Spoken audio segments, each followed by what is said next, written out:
Everybody, I'm going to do a few videos. I'm just going to do two recipes right now. I'm going to do a carrot salad, which is very simple. It's in your packet. I changed it up just a little bit, and I'm going to make. I made some dough for naan, and I'll talk about that. This is all going to go with a chicken and apricot tagine that I'm going to make. The tagine is from Morocco. Carrot salad from Morocco. The naan is. Obviously Indian, but they also have flatbreads in Morocco, sometimes with spices, sesame seeds in the dough. So I thought I would show you, the naan from India instead of doing another item from Morocco. So right now I have, this is my olive oil, honey, my cinnamon, fresh ginger, salt, and golden raisins that I heated, and I let it steep for about 10-15 minutes instead of just combining it all with the carrot with just the carrots, just to bring out some more of the flavors. These carrots are grated. I only have a fine grater, so if you have a larger grater, that would be better. You can even buy grated carrots, save some time. And then I have some mint. I'm going to add some mint. You can also add some cilantro if you like cilantro. Whatever you prefer. You don't have to add any. You could add parsley, which is fine. And then I would let this sit at least for a couple hours to let it marinate. Pretty simple.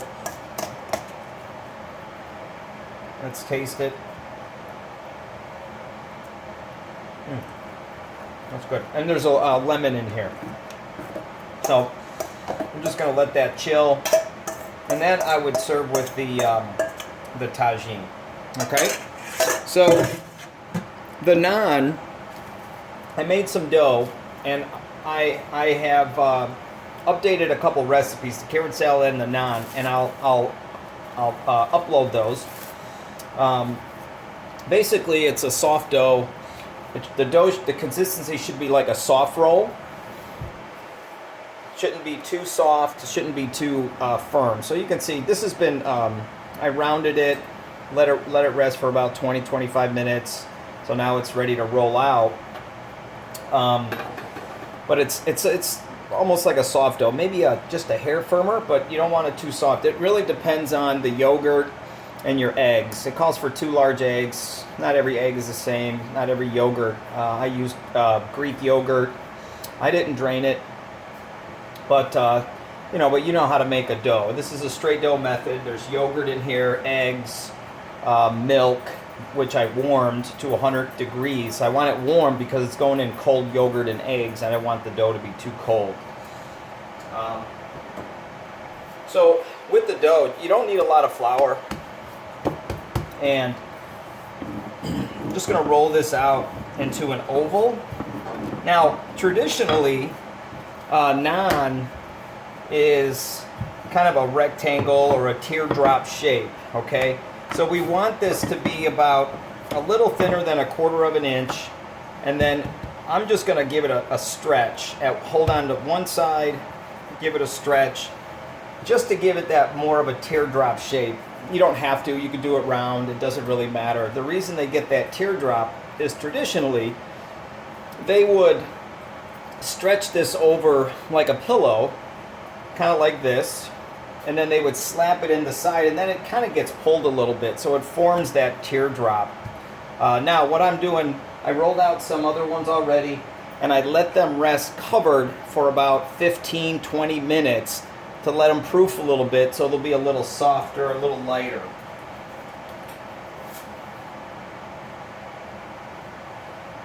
So you can see this is kind of proofed a little bit. Now I have a preheated griddle. You can bake these in a pan.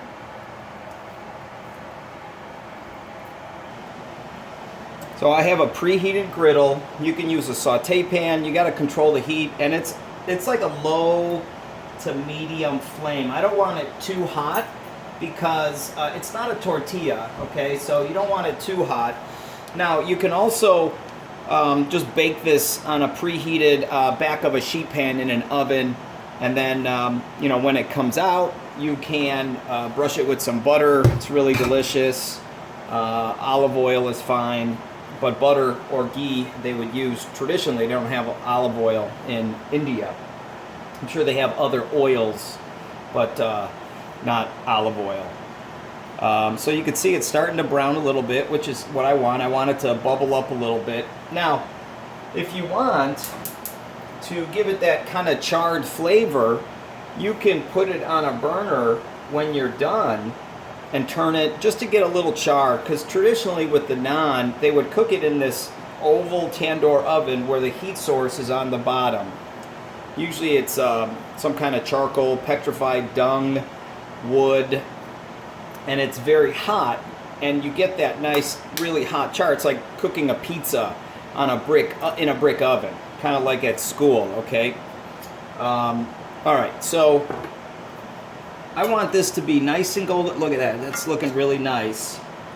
And then I'm going to flip it. Just kind of lightly press it. I don't want. I want to keep some of these air bubbles. Now, when you put this on a burner, it'll puff a little bit more. Okay. So we'll flip that. My griddle pan is not. It's fine. Like I said, you can use a sheet pan in an oven. There we go. Okay. I just kind of pressed that down a little bit. It's going to dimple up a little. This was a dry griddle. There was no fat. Like I said, if you wanted to, you can brush this with a little bit of oil when you're done. Okay, so it's been cooking for about 2 more minutes on the first side, about maybe 3.5, 4 minutes total. Now, like I said, if you wanted to, you can put this on a burner and get a little bit of char. You could see how that's starting to puff. See that? Almost like a pita would, right?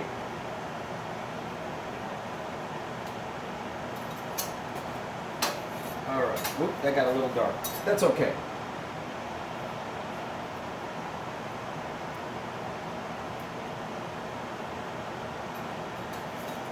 Alright, so we got some nice little bit of char on there, and I'm just going to cover that, and I have another one baking in an oven, and I'll show you that when it's done.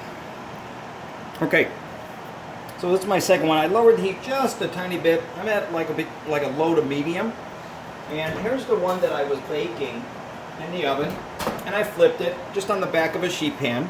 Okay, now, like I said, if you want to give it a little char, we can just go ahead and put it right on the burner.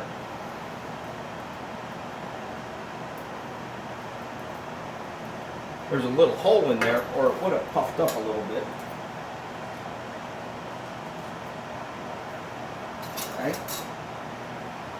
Now, I don't mind that. That's going to be some good flavor. And like I said, you could brush this. I would brush it with some butter. Just even take a stick of butter and just rub it on there, and that would be fine. Okay, there we go. Let that sit. And then here's the other one. This one, we're going to let that go another 30 seconds, and then I'll throw it on here, and we'll let that kind of puff a little bit. Just makes it a little bit lighter. But I'm going to do the chicken and apricot tagine. And then I'll post that video with these as well, and then I'll upload the recipes. Okay, so there we go. And then we'll place it on that. Again, to give it a little char, you can see that puffed up very nicely. So that's what we're looking for. Okay, it was all the way cooked. That's what we're looking for. Beautiful. See that? Okay. So that first one might not have been cooked all the way through, and that's why it didn't puff. So that's what we're looking for. We're looking for that to kind of really puff open like a pita and become really nice and light. Look at that. Okay, beautiful. Have a great night, everybody.